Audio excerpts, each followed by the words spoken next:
ang dami niyang pumapasok sa isipan ko right now, no? I'm overthinking, help me please, charot. Pero ito yung ito yung mga nasa video na pinagtagpe, pinagko-connect the dots, di ba? The day that FPRD was kidnapped, ay may delivery din ng pera sa Malacanang. You can see that.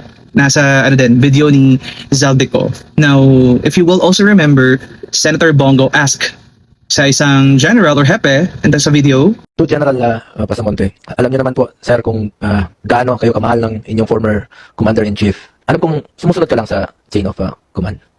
Ngunit ang nakakalukot doon, alam niyo ba yung mismong yung opisina niyo ron, yung mismong pinaglagyan habang inaantay niya, inihatid mo sa aeroplano, si former President Duterte. Yung mismo, si Pangulong Duterte po ang nagpa-repair noon, pinaganda niya yon nung siya pang presidente, under the office of the president. Kasi ang 250 naman is under the office of the president, di ba?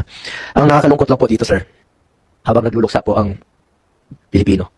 Alam niyo naman, gaano tayo kamahal ni dating Pangulong Duterte.